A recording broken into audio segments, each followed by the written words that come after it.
بسم اللہ الرحمن الرحیم۔ سیدہ وظائف چینل کے ساتھ میں ہوں سیدہ سعدیہ ہنا، مکمل کامل اور مجرب وظیفوں کے ساتھ حاضر خدمت ہوں۔ ہم سب جانتے ہیں کہ بے شک ہر ذی روح کا رزق اللہ کے ذمہ ہے اور وہ اپنی ذمہ داری میں کوتاہی نہیں کرتا۔ جسے چاہتا ہے بے حد بے حساب نوازتا ہے اور جسے چاہتا ہے تنگ دست رکھتا ہے، لیکن اس کی تنگ دستی میں اس کا ساتھ نہیں چھوڑتا، اس کی خبر گیری کرتا ہے، اس کی حفاظت کرتا ہے، اسے عطا کرتا ہے اور اس کی دعاؤں کو قبول کرتا ہے۔ بے شک ہم سب جانتے ہیں کہ اگر کوئی تنگ دست یا غریب ہو تو سب سے پہلے اس کے عزیز رشتہ دار اس کا ساتھ چھوڑتے ہیں، اس کے پاس نہیں بیٹھتے کہ یہ کوئی فرمائش نہ کر لے یا کچھ مانگ نہ لے۔ لیکن رب کائنات جو اتنا عظیم ہے، بلند ہے، بادشاہ ہے، بہترین تدبیر کرنے والا ہے، کارساز ہے، مدد کرنے والا ہے، وہ رب کائنات اپنے اس غریب بندے کی طرف بھی رجوع رکھتا ہے، اس کو دیکھتا ہے، اس کی سنتا ہے اور اس بات کا منتظر رہتا ہے یہ کب مجھ سے مانگے اور میں عطا کروں۔ تو ہم آج اللہ سے رجوع کریں گے اپنی اس غریبی اور تنگ دستی کو دور کرنے کے لیے۔ اگر کوئی شخص بہت ہی غریب بھی ہو، فقیر بھی ہو تو یہ عمل کر لے، انشاءاللہ اللہ تعالیٰ دولت سے اس کا گھر بھر دے گا، اسے عزت اور مقام عطا فرمائے گا، انشاءاللہ اس کی داد رسی کرے گا، اس کی مدد کرے گا۔ اس وظیفے کے بعد آپ اللہ سے راضی ہو جائیں گے، کیونکہ وہ آپ کے اس ذکر سے بہت راضی ہونے والا ہے۔ اور یہ ذکر اللہ تعالیٰ نے بے شک قرآن مجید میں نازل فرمایا ہے، اس میں نبی پاک صلی اللہ علیہ وسلم کو خوشخبری بھی سنائی گئی اور ان کی داد رسی بھی کی گئی، یعنی کہ جو اس بات سے وہ پریشان تھے اس بات کے لیے اللہ تعالیٰ نے انہیں تسلی دی کہ آپ بے فکر ہو جائیے۔ اور یہ صورت ایسی صورت ہے کہ سب جانتے ہیں کہ رزق سے متعلق کوئی بھی پریشانی ہو تو اس صورت کا اگر کوئی ورد یا ذکر کرتا ہے یا وظیفہ پڑھ لیتا ہے تو اللہ تعالیٰ اسے امیر اور دولت مند کر دیتا ہے۔ بے شک یہ وظائف اپنے اپنے طریقے سے پڑھے جاتے ہیں، جیسے کوئی بتاتا ہے اس کو پڑھا جاتا ہے، لیکن ایک ایسا طریقہ جو میں آج بتانے جا رہی ہوں، یقیناً اس وظیفے کے بعد آپ یقین کیجئے کہ فوراً سے پہلے آپ کو اللہ تعالیٰ عطا فرما دے گا، آپ کے اس ذکر سے راضی ہو جائے گا۔ آپ نے کرنا کیا ہے؟ سب سے پہلے آپ نے صدقہ نکالنا ہے، حسب توفیق کچھ پیسے لیجئے اور اس نیت سے لیجئے، کیونکہ ہم میں سے بہت سے لوگوں کی عادت ہے کہ جب ان سے کہا جائے کہ صدقہ دے تو وہ کہتے ہیں ہم تو دیتے رہتے ہیں، اس کو دیا ہے، اس کو دیا ہے۔ یہ نہیں سوچتے کہ صدقہ دینے سے پہلے چند منٹ دعا کرنی چاہیے، باقاعدہ جو نیت کی ہے اس کو الفاظ میں اللہ کی بارگاہ میں پیش کرنا چاہیے۔ یقین کیجئے اس عمل سے بہت فائدہ ہوا لوگوں کو، کیونکہ جو دے دیتے ہیں کہ یہ صدقے کی نیت سے جیب سے نکالا اور پکڑا دیا، نہ پہلے کوئی عرض کی، نہ التجا کی، نہ اپنی عاجزی بیان کی، بس پکڑا دیا جیسے ان کے دستے قدرت میں تھا اور انہوں نے کر دیا۔ لیکن اگر کوئی دینے سے پہلے بہت فقیرانہ انداز میں بہت عاجزی سے اللہ کی بارگاہ میں یہ عرض کرتا ہے کہ یا اللہ یہ جو رقم ہے تیرے دیے ہوئے پیسوں سے، تیرے دیے ہوئے مال سے میں جو دینے جا رہا ہوں یا دینے جا رہی ہوں، تیری دی ہوئی توفیق سے اس نیت سے دے رہی ہوں، پھر وہ نیت بیان کرے کہ میری کیا نیت ہے، میری کیا پریشانی ہے، میری کیا ضرورت ہے، پھر اس کے بعد وہ صدقہ خیرات کرے تو یقیناً وہ صدقہ خیرات کا اثر آپ کو اسی دن یا اسی مہینے نظر آئے گا۔ تو آپ نے یہ جو پیسے نکالنے ہیں اس سے پہلے آپ نے نیت کرنی ہے، دعا کے لیے ہاتھ بلند کرنے ہیں، درود پاک پڑھنا ہے اور اللہ کی بارگاہ میں عرض کرنی ہے کہ اللہ یہ رقم جو تیری دی ہوئی توفیق سے میں کسی کو دے رہی ہوں یا دے رہا ہوں، یہ نیت ہے میری کہ میں پریشان ہوں، تنگ دست ہوں، فقیر ہوں، مقروض ہوں، ضرورت ہے، تو اللہ تو اپنی شان کے مطابق اس صدقے سے راضی ہو جا، کیونکہ وہ نیتوں سے ہی راضی ہو جاتا ہے بے شک۔ تو میری یہ نیت اپنی بارگاہ میں قبول کر لے، جس نیت سے میں دے رہا ہوں یا دے رہی ہوں، کہ میرے آنے والے وقت کو سنبھال لیجئے اور مجھے اس قدر عطا کر دیجئے کہ میں دنیا سے بے نیاز ہو جاؤں، اس کو پسند کر لیجئے یہ میرا مال دینا، کیونکہ سب سے زیادہ پسند بندے کو اپنا مال ہوتا ہے اور بہت کم لوگ اپنے مال میں سے صدقہ خیرات نکالتے ہیں۔ تو آپ اللہ کی بارگاہ میں پیش کر رہے ہیں، چاہے وہ چند پیسے ہی کیوں نہ ہو، لیکن آپ اپنے مال سے دے رہے ہیں، اپنی پسند پسندیدہ چیز کسی کو اللہ کی راہ میں خیرات کر رہے ہیں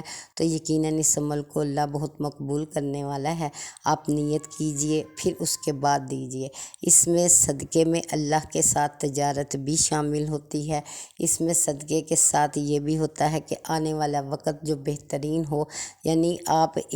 کچھ پیسے نکالتے ہیں اور اس میں نیت بے شمار کر لیتے ہیں، اچھی اچھی نیت کے ساتھ دیتے ہیں، اللہ کے ساتھ تجارت کرتے ہیں، اس سے کچھ لینا چاہتے ہیں، مانگنا چاہتے ہیں، اپنے آپ کو مصیبت سے بچانا چاہتے ہیں، تو آپ اسی نیت سے جب پیسے نکالتے ہیں تو یقین کیجئے کہ وہ فوراً قبول کر لیے جاتے ہیں۔ پھر اس کے بعد آپ نے ان پیسوں کو ابھی پاس رکھنا ہے اور عمل مکمل ہونے کے بعد آپ نے دے دینا ہے۔ پھر اس کے بعد آپ نے عشاء کی نماز کے بعد 2 نفل پڑھنے ہیں حاجت کے۔ اگلی صبح جب ہم بیٹھیں گے فجر کی نماز کے بعد یہ عمل کریں گے تو یقیناً اللہ ہمارے اس عمل کو بہت پسند کرنے والا ہے۔ سجدے کی حالت میں اللہ کو اپنے بندے کا قرب بہت پسند ہے۔ جب کوئی بندہ اپنی مجبوری، اپنی کمزوری، لاچاری، فقیری، عاجزی اللہ کی بارگاہ میں سجدے کی صورت پیش کرتا ہے تو رب کو اپنے بندے پر بہت پیار آتا ہے۔ تو آپ نے عشاء کی نماز کے بعد 2 رکعت نماز حاجت کے پڑھنے ہیں اور اللہ سے دعا کرنی ہے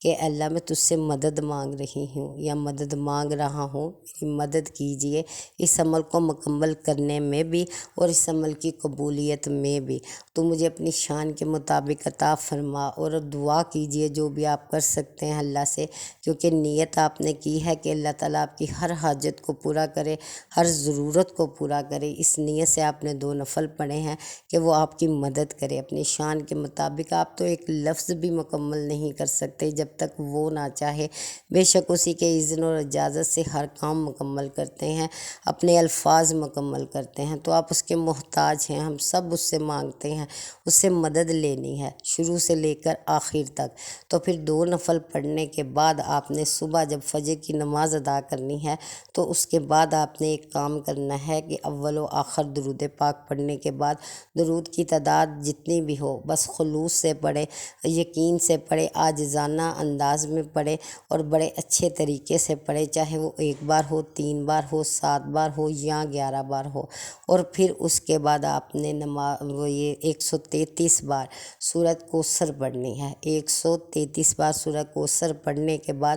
آپ نے سورۃ جو ہے اخلاص اس کے ساتھ ہی 11 بار پڑھنی ہے، ٹھیک ہے۔ پہلے آپ نے پڑھ لی سورۃ کوثر، پھر آپ نے پڑھی سورۃ اخلاص 11 بار اور پھر اس کے بعد آپ نے درود پاک جو شروع میں پڑھا تھا وہ اینڈ میں پڑھ لے۔ آپ نے اس وظیفے کو صرف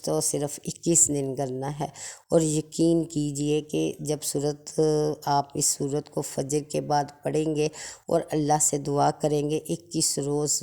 مسلسل اس کی بارگاہ میں حاضری دیں گے، بار بار اس کی بارگاہ میں آئیں گے، اس سے رجوع کریں گے، اس سے دعا کریں گے، اس سے سوال کریں گے تو یقیناً وہ آپ کو سنے گا، آپ کو عطا کرے گا اور آپ کو مالدار بنا دے گا، آپ کا قرض دور فرما دے گا۔ انشاءاللہ تعالیٰ وہ آپ کا ساتھ دے گا جیسے ساتھ دینے کا حق ہے۔ یقیناً اپنی باتیں جو اپنی پریشانیاں آپ نے اس کے گوش گزار کی ہیں، وہ ان باتوں کو، ان پریشانیوں کو آپ سے دور فرما دے گا۔ 21 دن تک آپ نے لگاتار بہت یقین کے ساتھ اس عمل کو کرنا ہے اور یقین کیجئے کہ ان صورتوں کی بدولت آپ جو مانگیں گے وہ اپنے فضل سے ضرور عطا فرمائے گا۔ کروڑوں یا لاکھوں، اربوں، خربوں جتنا بھی آپ کا سوال ہے، اور مانگنے میں بخیلی نہ کیجئے گا، اس کی شان کے مطابق مانگیے گا کہ اللہ اتنا عطا فرما جتنا تیرا مقام ہے، جتنی تیری عزت ہے، جتنا تو بلند ہے، جتنی تیری شان ہے اس کے حساب سے عطا فرما،